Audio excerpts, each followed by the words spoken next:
kromatografi. Jadi Bapak share dulu materinya.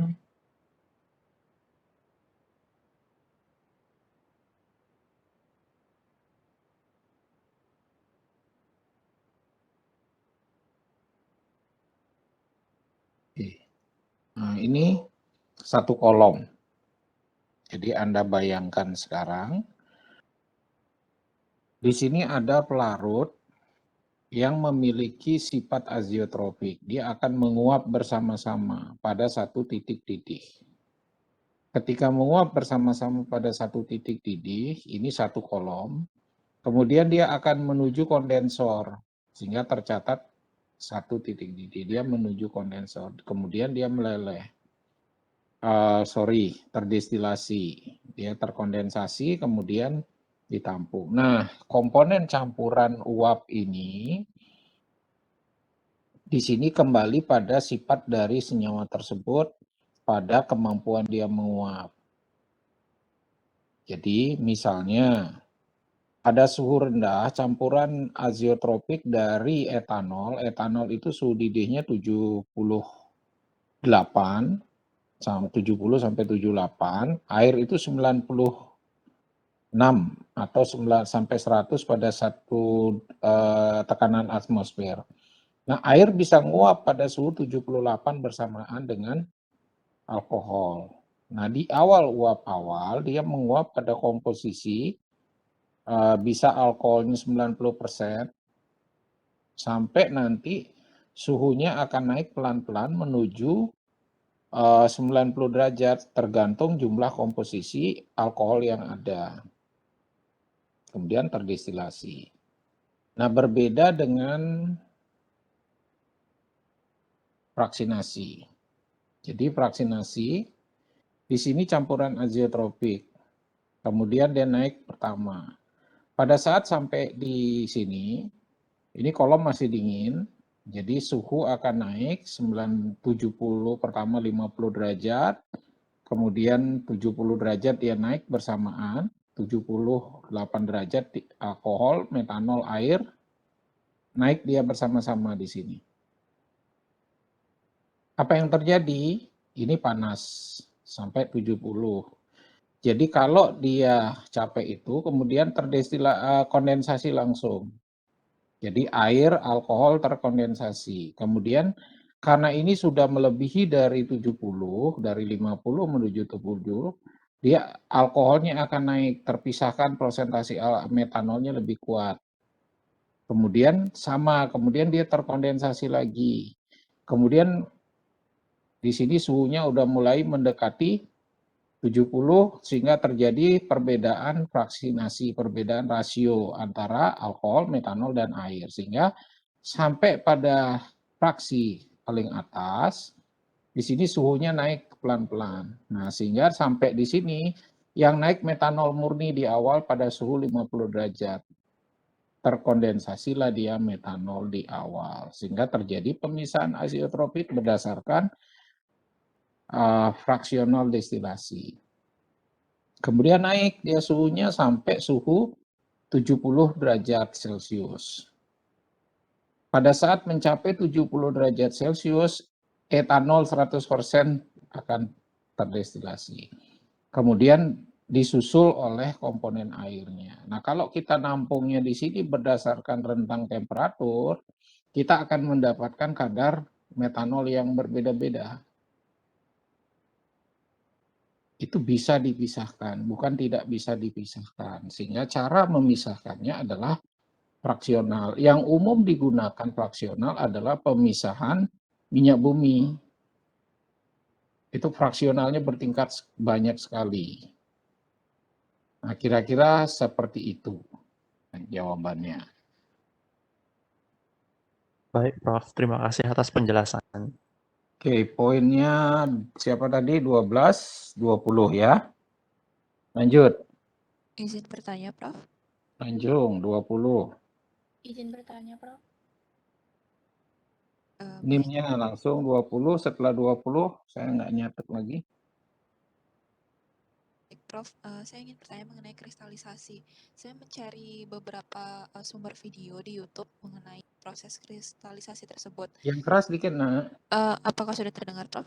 Ya.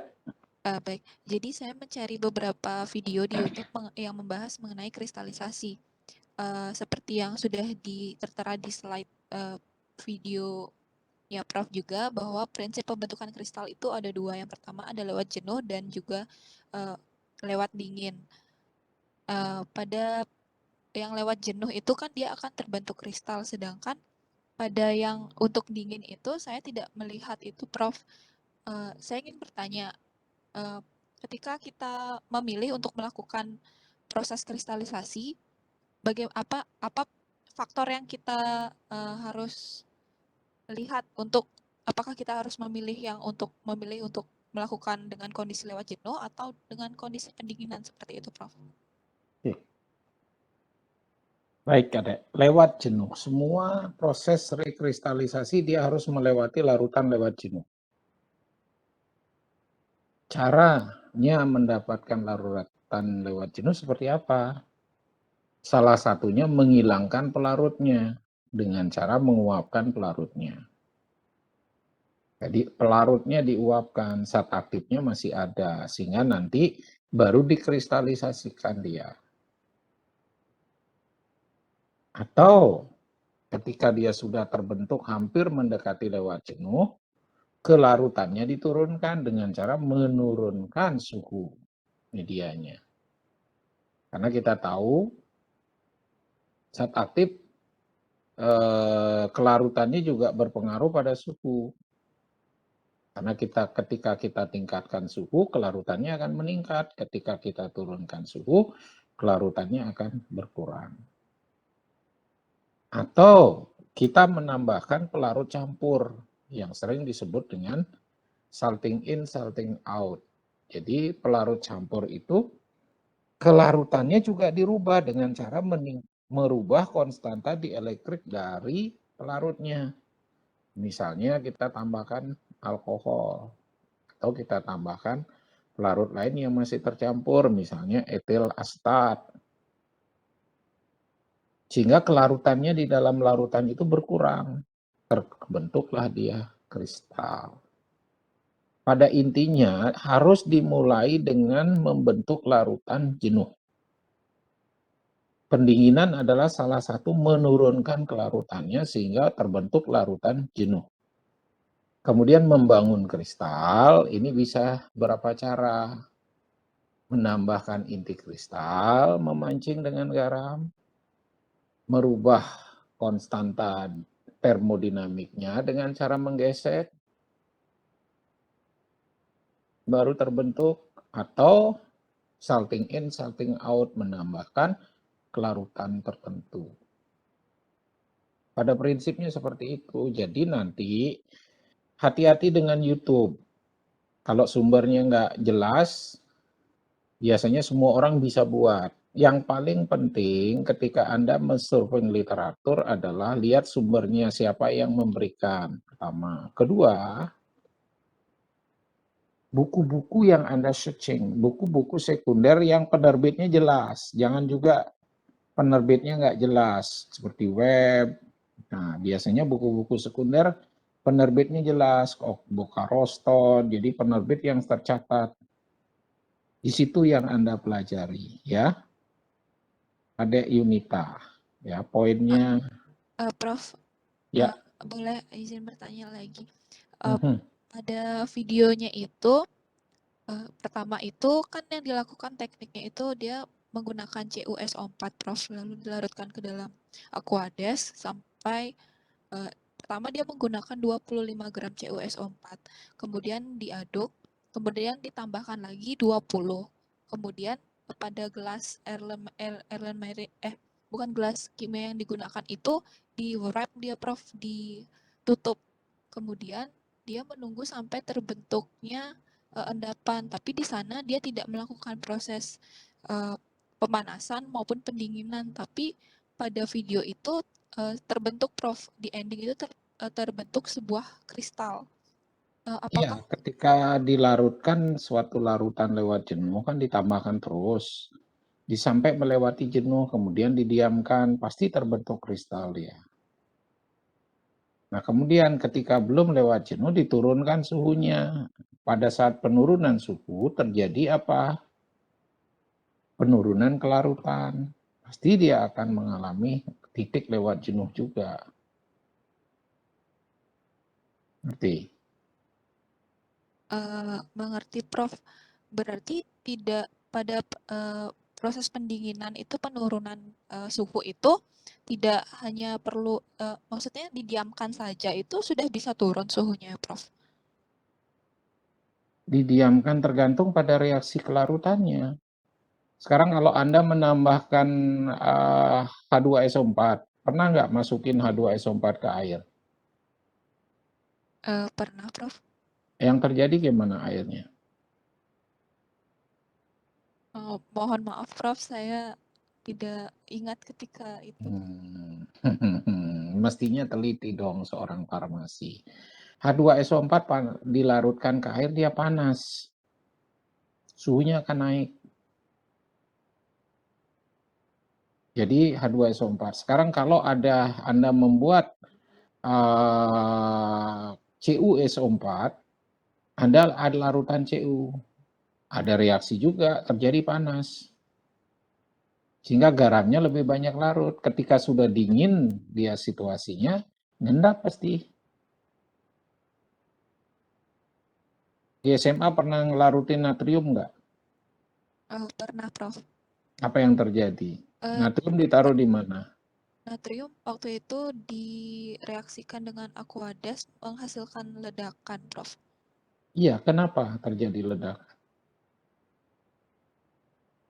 Mohon maaf, Prof. Saya kurang ingat. Ya, disitulah curiosity-nya. Karena terjadi reaksi pembentukan natrium hidroksida yang Natrium cepat, hidroksida. sehingga ya terjadi apa? Pelepasan energi yang luar biasa, meledak dia. Itunya juga panas bekernya. Makanya natrium ditaruh di larutan berminyak biar nggak kontak dengan lembab udara, nanti meledak jadinya.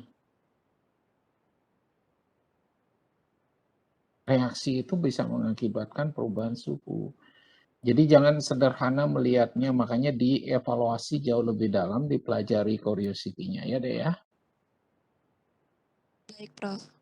Oke, 10 ya poinnya. Izin Silakan yang bertanya, lain. Prof.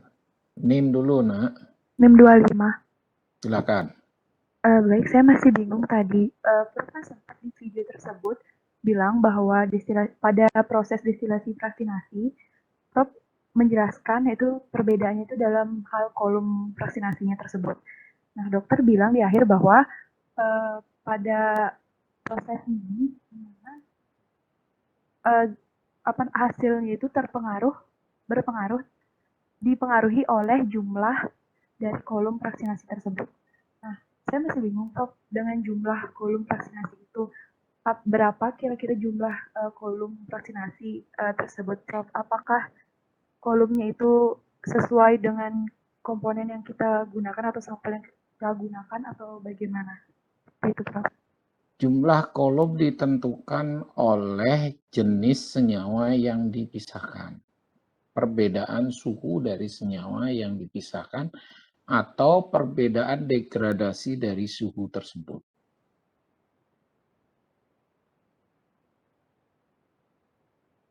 Itu perlu percobaan, perlu ada hitungan termodinamikanya.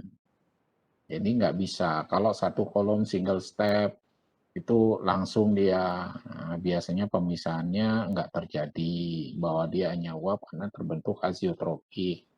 Kalau nggak terbentuk azeotropik, ya nggak masalah, seperti itu. Jadi kita akan pelajari tergantung pada sifat dari bahan yang kita nggak pisahkan, yaitu yang menentukan apakah fisikokimia senyawa tersebut nih membentuk azeotropik atau enggak. Atau terjadi asosiasi. Tahu asosiasi, nak?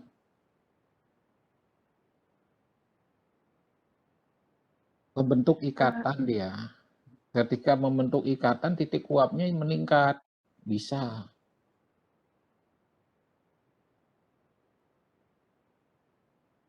Nah, itu kembali pada ikatan like dislike-nya. Itu nggak bisa dikatakan jawabannya 100% sama, nggak bisa. Hanya dengan percobaan yang bisa menentukan ya. Oke, Kadek, NIM poinnya 5, silakan lagi. Baik, Prof. Terima kasih. 24, NIM 16, izin bertanya, Prof. NIM Silakan 24. 15. 15, 16. 16, Prof. Silakan.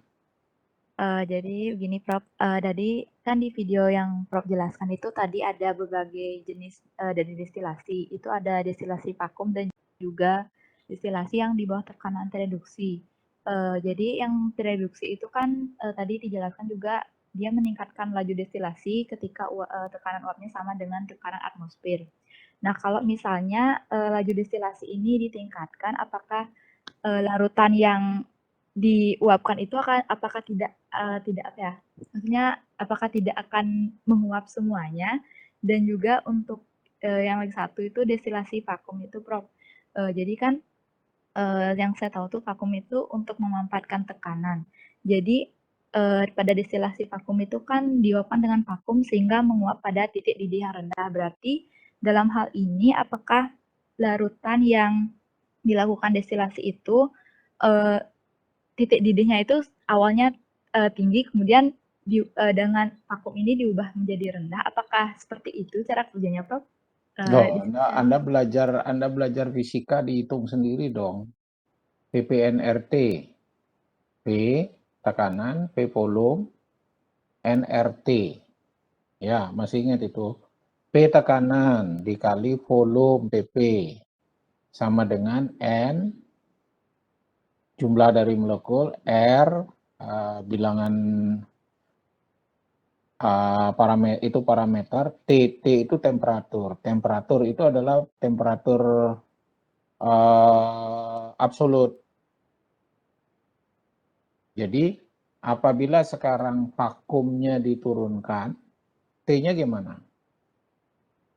Berbanding lurus kan? Apabila tekanan diturunkan, T-nya gimana? Titik didihnya. Berarti juga ikut turun dong, Prof? Iya, kan memang begitu. Untuk zat aktif yang sangat tidak stabil, tekanan kita turunin. Sehingga biasanya kalau kita ingin misahin metanol akibat kita maserasi pakai etanol, sekarang kita mau tarik etanolnya. Kita tarik etanolnya, kita atur tekanannya dan suhunya. Suhunya konstan di 45 derajat. Kita turunkan tekanannya sampai beberapa bar, jadi menguap etanolnya. Nah, kemudian setelah itu berhenti dia menguap. Air aja yang sisa di situ. Karena dia asiotropik satu tingkat, dia menguap. Itu campuran etanol airnya kira-kira sampai 70-60%. Nah, kemudian setelah itu air saja yang sisa. Air aja sisa, turunkan tekanan lagi. Akhirnya air saja yang menguap terakhir. Zat aktifnya tetap di situ, karena zat aktif umumnya titik uapnya jauh lebih besar daripada kalau dia non volatil ya pasti di atas 100 derajat Celcius. Sehingga nanti dapat ekstrak pekat. Baru dikeringkan. Sudah belum pernah adik praktikum? Belum ya, baru semester 3 rotapapor datang deh main-main ke lab forensik. Tanya tuh di sana mana rotapapor seperti apa gitu. Jangan ini dong di rumah aja. 1, 2, 3 orang main ke lab itu untuk nanya rotapapor seperti apa, boleh kok. Jadi ya, oke tadi nih poinnya 5. Lanjut. NIM 21 izin bertanya, Prof. 1 sama 25 tadi. 20 berapa? 11, Prof. 24, Prof. 24, 11. 1, 24, 11. Silakan. Baik, Prof. Terima kasih atas kesempatannya. Di sini saya ingin menanyakan terkait energi bebas, Prof. Jadi, Prof kan sebelumnya dalam video sempat saya menonton bahwa energi bebas itu berhubungan dengan viskositas dan juga tekanan begitu. Yang mana Prof bilang untuk viskositasnya semakin pekat suatu senyawa, energi bebasnya menurun. Sedangkan untuk tekanan sendiri, semakin besar tekanan, energi bebasnya akan semakin tinggi begitu. Ketika saya melihat pada rumus yang Prof berikan beserta penjelasannya, saya masih kurang paham Prof kalau saya masukkan kepada rumusnya begitu. Terkesannya di rumus itu bahwa semakin besar viskositasnya, energi bebasnya malah yang semakin besar Prof. Apa saya salah menangkap atau bagaimana nggih? Coba Iya, dilihat Prof. rumusnya dulu. Bapak biar nggak nyari, adik share screen.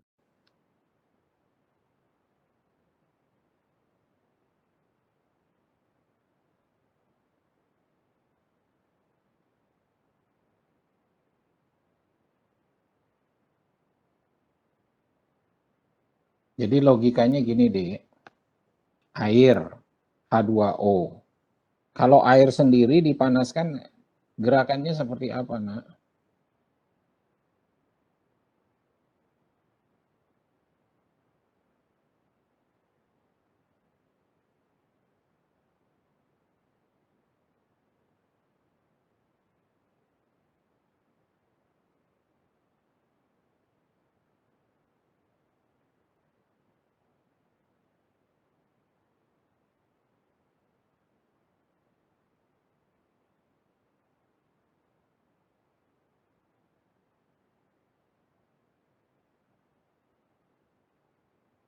Oke, adik lihat di sini, ya. Mean of free paths. Jadi mean of free path ini adalah alur energi bebas dari suatu temperatur suhu. Kemudian kita lihat sekarang viscosity ini. Mu, viscosity, P pressure, tekanan. Kemudian T temperatur per akar. Nah, sekarang molekul mass. Energi termodinamika yaitu free for sebentar dulu. Mana dia? Mu, P.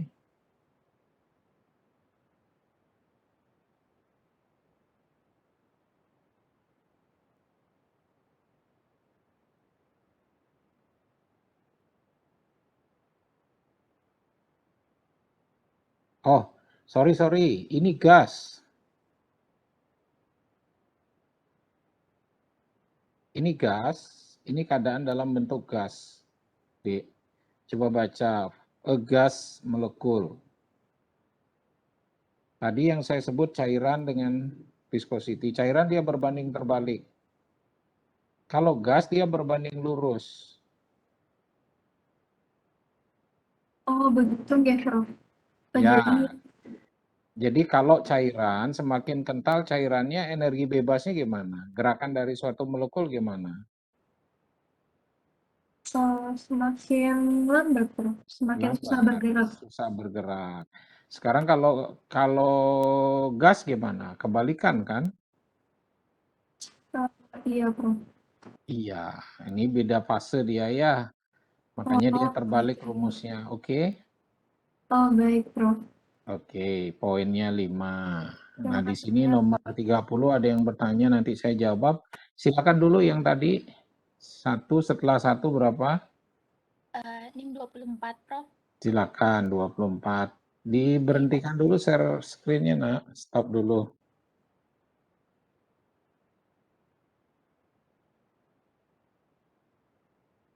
Silakan 24. Ya, Prof. Terima kasih atas kesempatannya. Perkenalkan, nama saya Kemang Diantari. Jadi saya ingin bertanya terkait alat destilasi, Prof. Jadi berdasarkan video yang saya tonton, pada alat destilasi sederhana itu pada bagian kondensornya air masuk dari atas, Prof. Sedangkan keluarnya lewat bawah. Sedangkan pada alat destilasi fraksinasi saya lihat air itu masuk dari bawah, kemudian keluarnya dari atas. Kenapa berbeda nih, Prof? Yang benar mana, Dek? Saya ajarin logika. Yang benar yang mana? Dari bawah, Prof. Dari bawah ke atas. Ya, kalau dari atas ke bawah gimana yang terjadi? Labu kondensornya penuh nggak? Nggih, penuh, Prof. Kalau dari atas ke bawah labu kondensornya pernah penuh nggak? Tidak, Penuh, Prof. Prof. Nggak, ngerojok deh ya. Artinya logikanya pakai dong. Ya, yang benar dari mana jadinya, Nak? Dari bawah ke atas, Prof. Iya, dari bawah ke atas. Ya, Mang ya. Oke, poinnya 5. Lanjut lagi. Tadi satu lagi. Iya, Prof. Saya NIM 11 ingin bertanya terkait destilasi fraksinasinya itu. Di video yang Prof bagikan itu kan Prof menyebutkan contoh dari destilasi fraksinasinya itu pemurnian dari etanol dari arak gitu, Prof ya. Nah, kemudian saya mencoba mencari video lain juga di YouTube. Saya menemukan dari Kimia UGM. Nah, itu dia destilasi fraksinasinya itu dia tidak menggunakan penangas air, tapi menggunakan penangas minyak, Prof. Nah, pertanyaan saya, kapan kita bisa menggunakan penangas minyak, kapan bisa menggunakan penangas air ya, Prof? Terima kasih. Oke. Sekarang saya nanya, penangas air suhu maksimumnya berapa, sayang? Kalau penangas air suhu maksimumnya itu 100, Prof. Kalau tidak salah. Tergantung tekanan atmosfer. Kalau di pinggir pantai pasti 96 udah mendidih. Nah ya, 100 sudah hilang dia. Iya, Prof. Kalau di gunung gimana? Kalau di gunung itu Lebih rendah lagi ya. Tekanan ya, lebih tinggi di atas ya. Suhunya lebih rendah lagi. Jadi air mendidih di gunung pasti suhunya nggak 96. Nah, kalau tekanannya 1 atmosfer pas, suhunya pasti 96. Ya, 100 derajat Celcius.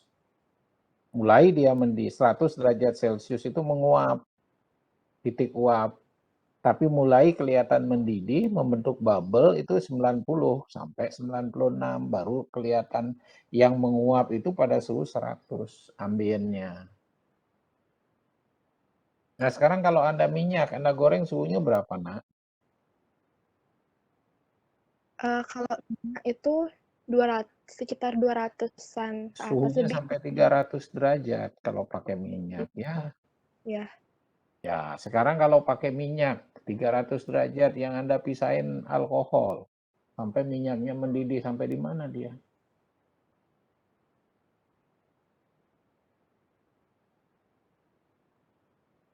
Ya. Nah, kembali lagi sekarang tergantung dari jenis senyawa yang kita hendak destilasi. Suhu uapnya ada di mana dia? Apakah dia di atas 100 derajat atau di bawah?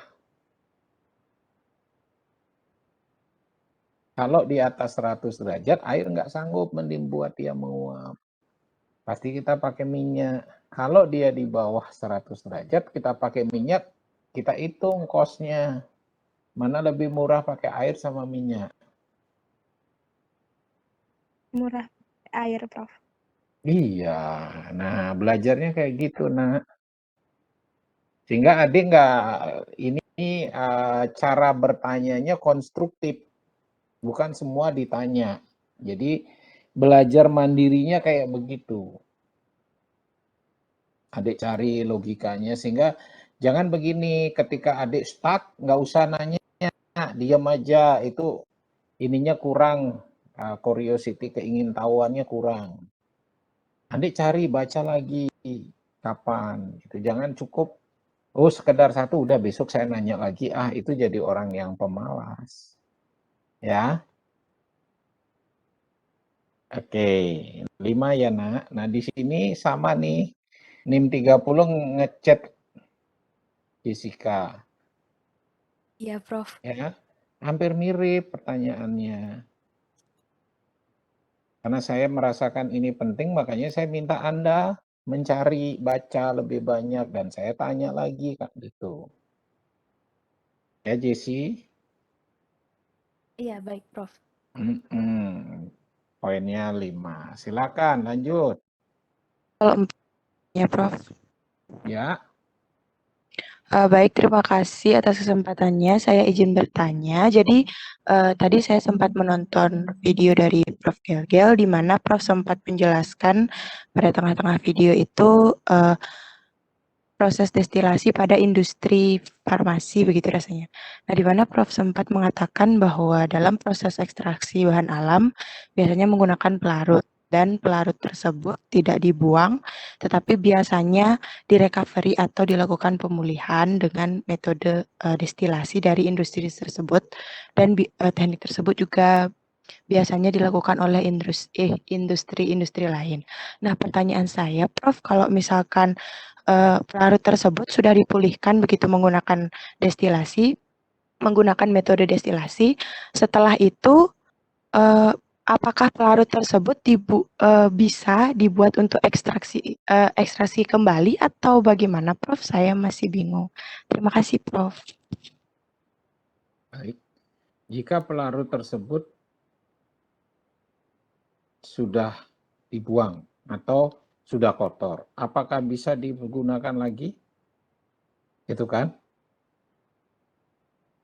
Iya, Prof. Jadi kalau kan tadi Prof sempat Sekarang menjelaskan, kita lihat, kalau oh iya ya. umumnya recovery itu atau pemurnian dari pelarut itu kita tes komposisi dari pelarut tersebut. Caranya pakai apa gitu. Bisa kita pakai metode lainnya, misalnya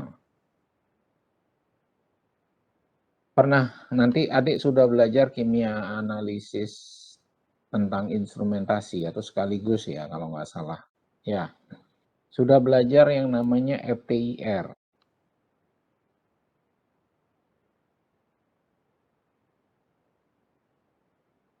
Sudah belum, Komang? Belum rasanya, Prof. Belum. Sekarang FTIR, nanti Anda pelajari. FTIR itu yang ditangkap apa? Yang ditangkap adalah apa? Resonansi dari senyawa gerakan gugus fungsional dari suatu senyawa. Tadi akibat stretching, weighing, translasi, segala macam. Nah, gugus-gugus fungsi itu memberikan gelombang serapan tertentu. Nanti kita dapat spektrumnya. Keberadaan dari spektrum tersebut dibandingkan dengan murni, kita bisa katakan berapa persen kemurnian dari suatu senyawa tersebut. Itu bisa diukur. Atau menggunakan raman spektroskopi yang hasilnya hampir sama dengan FTIR. Nanti Komang bisa lihat publikasi saya Determination Methanol in Ethanol Disinfektan. Itu di Forensic Science. Itu pakai raman. Nah, spektrum itu yang membedakan apakah dia murni atau tidak, ada pengotor apa tidak. Nanti adik belajar farmakope rasanya angkatan berapa saya beri? Kuliah farmakope angkatan ini ya.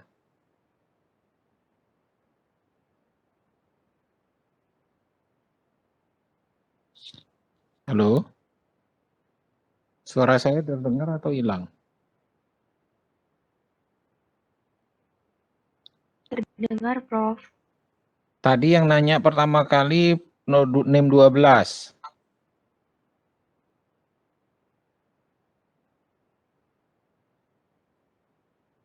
NIM 12 masih ada?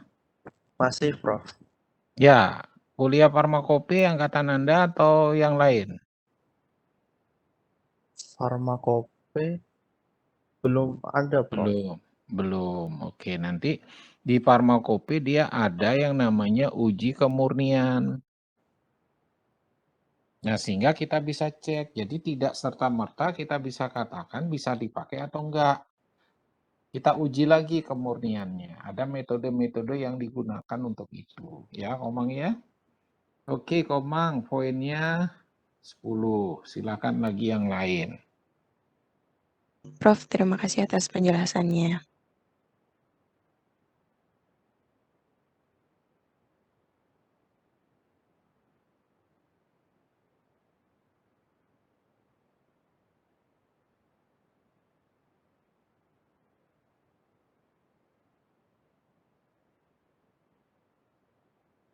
Baik, ini pertanyaan dari 75. Menggunakan molekular distilasi, kenapa dia ekstrim? Jadi molekular distilasi umumnya untuk senyawa-senyawa yang termolabil, di mana dibuat tadi energi bebas suatu molekularnya tercapai dengan cara menurunkan tekanan atau keadaan ekstrim, yang sering disebut dengan supercritical distillation. Contohnya, supercritical fluid distillation, contohnya destilasi minyak atsiri.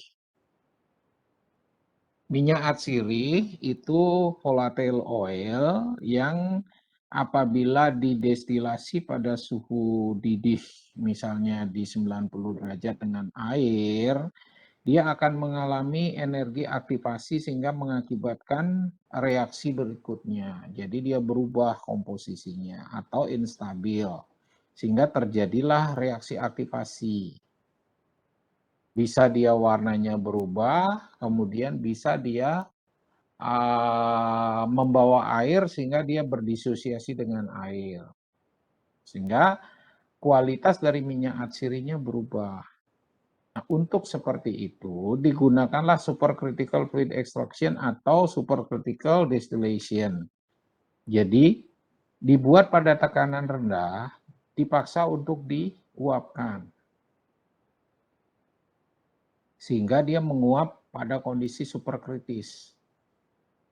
Diperlukanlah kondisi yang mampu melakukan tekanan rendah tersebut. Jadi keadaannya berbeda. Kalau superfluid critical extraction, dia menggunakan bukan air pelarutnya.